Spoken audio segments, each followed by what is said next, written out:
Matt Christine here from SightOfSoundMagazine with Ville from him. Yes. I'm excited. I'm sure these guys are excited. I've been looking forward to this for weeks. Oh, cool. Yeah, But we just talked about the gig. It's a bit special. We've done TLA. Yeah. We've done with the Electric Factory. Yep, that's right down the street. Corn's there tonight, actually. Yeah. Oh, wow. They're tearing the place up. So Sweet. And then the first gig was at the truck. Yeah. So that's like 2001. That's a while ago. Yeah. But yeah, we're here at the Man. The Skyline stage is right over there. You guys can't see it, but you're probably out in front of it right now. Which is the stage. Yeah. But so how's the tour been? 2 days, today and one more left, or something like that? 3 more to go. There's 3 more to go. Then we're driving to Boston area, Lowell. Yeah. Maine. Then the last gig's going to be in Brooklyn on Saturday. Okay, so, that'll be fun. Never played that place, but we're doing a place called Waterfront. Okay.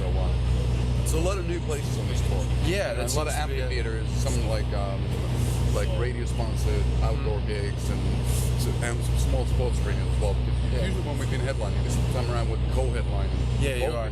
Yeah. And then there's all that remains. And we had an Australian band called Airborne. Yeah, I saw that. Unfortunately, they had to drop off. Yeah, they had some sort of personal family issues. Yeah, thingies going on, and it happens. Unfortunately, yeah. But they were really, really nice guys, and it was such an eclectic bunch, different kinds of bands. Yeah, that was kind of the, I don't call it a gimmick, but that's what so many people were looking forward to about this tour. And at the same time, a lot of people weren't sure what they want to spend the tickets. You don't spend the money on the tickets because 4 bands, and it's not the cheapest thing. And then if you don't like all the bands, or if you're like a racehorse with the blinders on, just like one thing. Yeah. There's not necessarily the best of ideas, but so far everything's been going pretty well. So. Have you guys played a lot of outdoor theaters like this one, or is this one of the in general or in this tour? Yeah, just this tour. Well, we done, as I said, a couple of amphitheaters, which are obviously a bit different, because people are seated up and all that. But not too many. We did something in Arizona, I guess. And but every night's different. And then you've got the wonderful trees here. It's like a park feel as opposed to this dusty.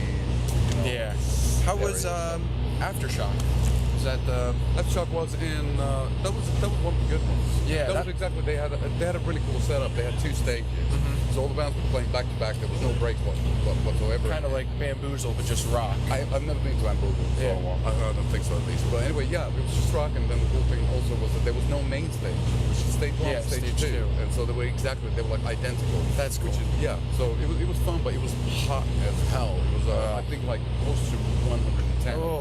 On stage. Man. And then for some reason, usually what they do is when they build up the stages, they obviously the renting of all the light equipment. Yes. It costs a lot of money, and people want to see a show and stuff like that. But unfortunately, that particular place, they weren't able to position the stage so the sun would be like back there behind us. So actually, the sun was like on right the in your band face all the time. So that was the hottest we've ever played. Like everybody's melting. That's away. brutal. Yeah, we're not used to it. That's brutal.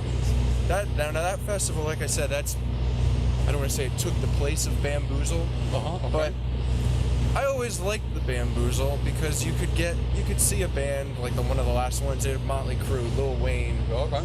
I'm all about breaking down the genre barrier, and I feel we do a lot of that stuff in Europe. So it's bigger there for some reason. We have a hard time accepting genre diversity in the States.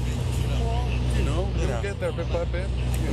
Like you said, people get the blinders on and they just want to see one thing. And that's cool too. We have a festival called the Bucken, which is I think in the Netherlands, which is like 100,000 metalheads. Yeah. And it's just like black metal. It's chaos. I've never had the I'm scared to go there. Yeah. So but then there's one called Roskilde in Denmark, and that's 100,000 again. But they got like 15 different stages. So if you walk 2 minutes, there's like house music, then it's black metal, then it's reggae, then it's R&B or whatnot. It just changes it all up. Yeah, it's really wild. That's a good festival to go to, if ever in Europe. Yeah. Probably won't be in Europe anytime soon, but you never know. You never know how the cards will play. So let's talk about Tears on Tape. Obviously, it's been out a while now. Yeah, a few months. Have you been playing a lot of the new material? Not so much, I think the bands, they're super boring if they just play new stuff. Yeah, if they just stick to a lot of bands do that when they're so proud of a new album, and then they go overdo it. Yeah. So I think we're doing playing since the whole headlining slot, we've got, I think, 70 minutes is our set length, which is reasonable because normally if we're headlining, we're doing about 80, 85 or something. Yeah. So it's not that different. It's a bit more Couple songs, compact. one or two, Yeah, exactly. And lacking an encore. Yeah. So which is fine by us. So we're doing about like I think 15 songs spanning from the first album to Tears and Tape, and I think we're doing 3 or 4 songs off Tears and Tape. Okay, So that's not bad. Yeah, That's not gotta bad. play some of it and see the reaction of people, and Yeah. that's always a good indication where we're heading next. Yeah. With the new music, then whenever that might be. So what's down the road after this? Are you guys taking some time off? Are you? Well, we're taking 4 days off, and then we'll 4 start a days. European tour. Oh, there you go. European tour. Yeah. If you're in Europe anytime soon. Exactly. So There you go. we'll do Germany, Austria, Switzerland, Italy, England. Oh man, those France. 4 days off are going to be great. I bet. Yeah, and especially with jet lag and stuff. Yeah. Just need to sleep it off and do the laundry and Yeah. the usual crap. I'm sure there's a lot of laundry. Well, I tend to do my own laundry while on tour, so There you go. all the sinks are like blackened after I Yeah. leave the room. But It but happens. No, exactly. But no, it's okay. After that, we should be done with the European tour around Halloween. Okay. And then after that, we're just negotiating with the booking agent and our manager about the possibility of touring South America next year for the first time. that would be Then, cool. then coming back here. Because we had to cancel the tour. Yeah, I was gonna bring that up, I the had like headline tour. pneumonia, and Yeah. then because it was only 8 gigs. It was a short tour. Very short, like a kind of like record release tour. That was Yes, the idea. And then the doctor said that I can't do anything for about 5 to 6 days, which would mean the whole tour would be Yeah. just that, and then not really knowing if You could actually do the last yeah, couple because of he days. said that you gotta wait and then you gotta see if the antibiotics if they kick in or Yeah. not, and if everything works out. So unfortunately, we had to skip that one. Yeah. Take it easy. We started touring with the summer festivals in Europe. Now doing this bit, and as I said, trying to figure out if we could kind of like do that tour that we missed again next year. For some people, I know a lot of people who were going to the show. I think it was going to be at the TLA on the other. I think it was TLA. Some place in Philly. A lot of them ended up buying tickets for this right away. So Okay. Well, worked it's out not for- half bad. Yeah. yeah, it worked out. And then at the end of the the day, city. and at the end of the day, since we don't tour that much internationally, it's one of those things that Yeah, this is a rare treat for us. I know you Well, guys it's also a don't. rare treat for us, but the point being that there's no reason to play half-ass shows. If people are not in top No, form, I agree. if they're ill or whatnot, Yeah. it's like it's going to be a disappointment for everybody involved. The audience and the band And and the stuff. So performers, definitely. definitely. Well, it's bad luck, I guess. But now this has been good luck. Nobody's been ill. We've had been ill. great times. No rain, knock on wood or something. knock on It's beautiful something, blue yeah. skies today. Yeah, it's going to be an awesome show tonight at the Skyline stage at the Man. Yeah, one more question for you. Sure, I want to go for pick it. your brain on. It's kind of a large topic, the music industry right Okay. now. So when you guys started out, obviously things were still very CD. Make the CD, sell the CD at your CD store. And it was CD as well. CD, yeah, like an album. Now we've reached this state where now we're back on vinyl, and to a degree, like I'm one of the people who will go purchase an album on vinyl. Okay. But I know a lot of people don't even buy music; they just stream the music via Or just Spotify. download it or whatnot. Does that affect you guys at all? Yeah, Like, sure, it affects money-wise, yeah. besides the money wise, is it like? Do you guys go into at the end of studio day, in different?